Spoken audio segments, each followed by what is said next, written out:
ছোটবেলা থেকে চানাচুর বলতে আমার একটাই পছন্দ, মুখরোচক। স্বাদে, স্বাস্থ্যে। ভালো খান, সুস্থ থাকুন। মুখরোচক, ভালোবাসার ৭৫ বছর। যে গল্পটা যেভাবে বলতে চাই সেভাবেই বলবো, কারণ ভরপেট খাওয়ার থেকে শান্তিতে ঘুমানোটা অনেক বেশি জরুরি। বিশাল চ্যালেঞ্জ তো ছিলই, আর আমাদের এখানে যে রিসোর্স আছে সেই রিসোর্সের কথা মাথায় রেখে তো আরও বড় চ্যালেঞ্জ ছিল। ৭৮ বছরের একটা পিরিয়ড, ওই যে রবীন্দ্রনাথের শেষ যাত্রা যে সিকোয়েন্সে, ওটাতেই আমাদের ৭০০ জুনিয়র আর্টিস্টকে ধুতি পাঞ্জাবি পড়াতে হয়, এবং সেদিন আমার মনে আছে রাত ২টোয় কল টাইম ছিল। সেরকম অনেক সিকোয়েন্স আছে যেগুলো প্রচণ্ড পরিশ্রম করে আমরা করেছি। তো দেখা যাক মানুষের কেমন যায়। আজকে তুমি এই জায়গায় দাঁড়িয়ে কিন্তু তোমার নিজের মন থেকে তোমাকে একটা পরিতৃপ্ত লাগছে, মানে একটা এত বড় তুমি জার্নি। খুবই পরিতৃপ্ত লাগছে। এটা অ্যাকচুয়ালি লকডাউনে শুরু হওয়া একটা স্বপ্ন, ফাইনালি গিয়ে এটা বাস্তব হলো। সো খুব পরিতৃপ্ত। রাজনৈতিক ডামাডোলের একটা পিরিয়ড নিশ্চয়ই তার মধ্যে উঠে আসতে পারে। একটা না, বহু রাজনৈতিক ডামাডোলের পিরিয়ড উঠে আসছে, এবং সেগুলোকে খুব ইন্টারেস্টিংলি ট্রিটও করা আছে, যেটা আমরা ছবিটা দেখলে জানতে পারি। ফেস্টিভ্যালেই তো ১ বছর ঘুরলো, এটা তো ২০২৩-এ রেডি ছিল। লন্ডন ইন্ডিয়ান ফিল্ম ফেস্টিভ্যালে প্রিমিয়ার হয়, নিউ ইয়র্কে প্রাইজ পায়, মেলবোর্ন, সিডনি, টরন্টোয় ইফসা, যেটা international film festival of south Asia, সেখানে গেছে।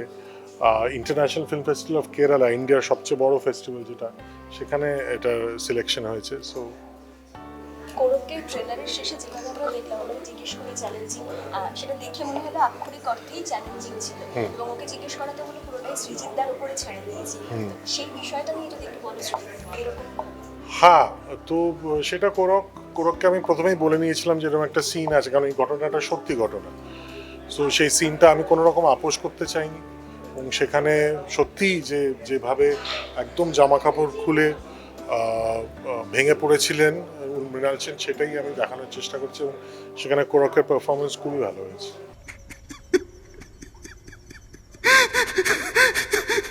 মৃণালবাবু ফেরত আসেননি, মানে আমরা মৃণালবাবুর সময়টাই ফেরত গেছি, এটা বলতে পারেন।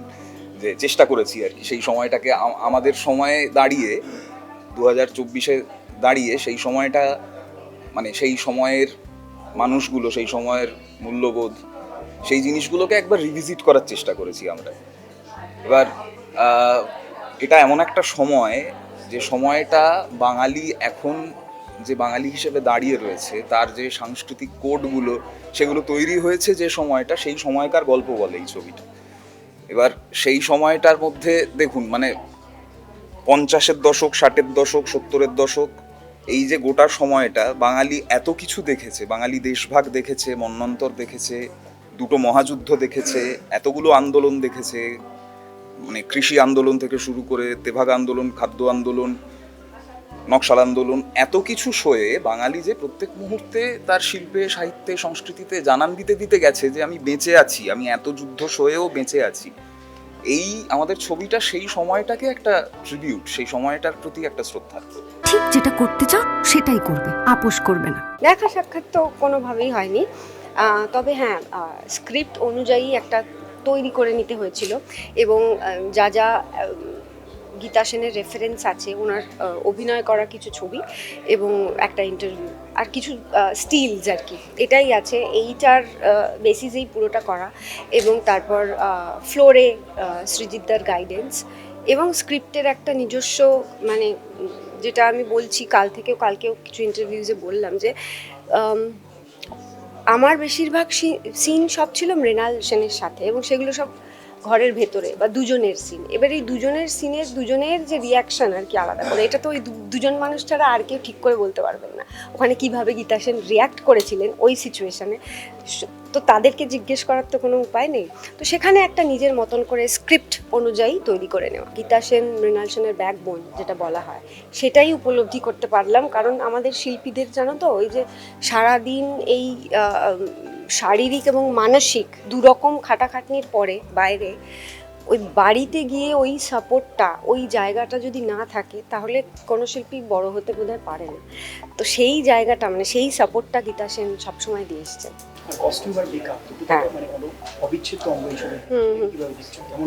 দারুণ লাগলো।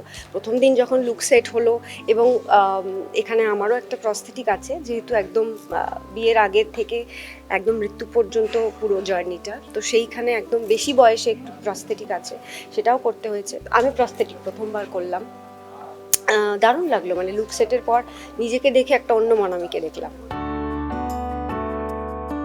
অ্যাজ এ মেকআপ আর্টিস্ট টালিগঞ্জের, সবার আগে আমি নিজেকে গুড ফরচুন ভাবছি কি এই ছবিটা আমাকে সুযোগ দেওয়া হয়েছে। তার জন্য আমি ধন্যবাদ দেবো সৃজিত মুখার্জি, আমার ক্যাপ্টেন ডিরেক্টরকে, এবং ফ্রেন্ডস কমিউনিকেশনের হাসানদা এবং প্রবলদাকে, যারা আমাকে এইটা সুযোগ দিয়েছেন। এবং এই ছবিটা যখন করি খুব শর্ট নোটিশেই আর কি আমাদের করতে হয়েছিল, বিকজ অফ সৃজিত দা হট করে ফোন করে একদিন বলেন যে আমি পদাতিক করছি সোমনাথ, এটা তোমাকে করতেই হবে।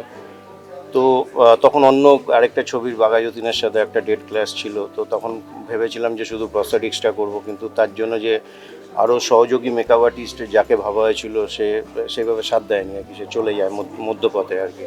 তো তখন পুরোটাই দায়িত্ব নিতে হয় এবং একটু চাপের মধ্যে, এবং ওইদিকে বাঘাযতীনকেও বলা হয় যে একটু ডেট পেছাতে, তো তারাও রাজি হয়। তো সবার সহযোগিতা নিয়ে পদাতিক হয়েছে।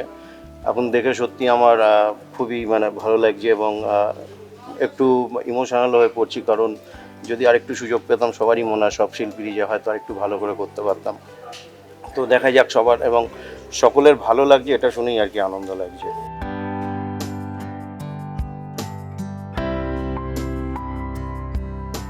শ্রাবণীদি তো বহু বছর ধরে কাজ করছেন, জাতীয় পুরস্কারপ্রাপ্ত কস্টিউম ডিজাইনার। ঋতুদার সাথে এত কাজ করেছেন, অপর্ণা সেনের সঙ্গে এত কাজ করেছেন, আমার সাথে কাজ করেছেন, জাতিস্বরে কাজ করে উনি জাতীয় পুরস্কার পান। সব খুবই ভালো লাগছে। ট্রেলারটা তো অসম্ভব ভালো লেগেছে, খুবই ভালো লেগেছে। এবং আমার সব থেকে ভালো লেগেছে যে ইয়াংগেস্ট অবস্থায় মৃণাল সেনকে দিয়ে শেষ করাটা ট্রেলারে, ওটা আমার একটা খুব বড় অভিনব একটা ব্যাপার মনে হয়েছে। কিন্তু পুরো মৃণাল সেনের এই এরাটাকে যেটা তোমরা বলছো রিক্রিয়েট করাটা একটা চ্যালেঞ্জ, আমার কাছে এটা চ্যালেঞ্জ ছিল না, মানে এইটা চ্যালেঞ্জ ছিল না, চ্যালেঞ্জ অন্য জায়গায়, সেটা বলছি। এটা হচ্ছে মৃণাল সেন এত সাম্প্রতিকতম একজন ব্যক্তিত্ব, এত বেশি ফটোগ্রাফিক এভিডেন্স আছে, এত কিছু আছে, এত দলিল দস্তাবেজ লেখা। আমি নিজে যখন মিডিয়াতে কাজ করতাম, আনন্দবাজারে কাজ করতাম, বহুবার ওর সঙ্গে ইন্টারাক্ট করেছি, ওর ইন্টারভিউ নিয়েছি, মানে যখন সিনেমায় আসার আগে যখন লেখালেখি করতাম। ফলে ওটা আমার কাছে মনে হয়নি চ্যালেঞ্জ যেটা, সেটা হচ্ছে সৃজিত মুখার্জির কাছ থেকে। কারণ সৃজিতের প্রিসিশন, সৃজিতের বেঞ্চমার্কটা যে জায়গায় ও নিয়ে যায়, সেইটা অ্যাচিভ করাটা একটা চ্যালেঞ্জ। তো ফলে আমার বিভিন্ন ছবি, আমার সহযোগ মানে আমার কাজের সুবিধে হিসেবে এত ছবি, এত লেখা, এত কিছু আছে। এবং মৃণাল সেনের সম্পর্কে তার ছেলে আমাদের বহু কিছু জানিয়েছেন, তার বই আছে। পড়াশোনা নিয়ে করাটা চ্যালেঞ্জ নয়, চ্যালেঞ্জ ছিল ছবিটাতে যেটা করছি ডিরেক্টরের সেটা মনোপুত হচ্ছে কিনা। পদাতিক 2 বছর, প্রায় 2 বছরের ওপর ধরে আমরা তৈরি করছিলাম, এবং ইউ হ্যাভ সিন দ্যাট পদাতিক প্রায় 70-80 বছরের journey of Mrinal Sen, is official biopic of Mrinal Sen. এবং ডেফিনেটলি 70-80 বছর ক্যাপচার করা ইজ ভেরি চ্যালেঞ্জিং, সেই সময়, সেই যুগটাকে। এবং আলটিমেটলি ছবিটা আমরা কমপ্লিট করেছি, 15ই আগস্ট রিলিজ করব, আজকে ট্রেলার লঞ্চ করলাম। এবং এই ছবিটা আমি বলবো I am not treating this as a film of mine. আমি অনেক ছবি করেছি, এটা আর একটা ফিল্ম হিসেবে আমি বিশ্বাস করি না। কেননা মৃণাল সেন তার জীবনে হি ওয়াজ রেভলিউশনারি, ওর প্রত্যেকটা কাজই একটা করে মুভমেন্ট ছিল, এবং আমার বিশ্বাস ওর ছবিটাও একটা মুভমেন্ট হবে।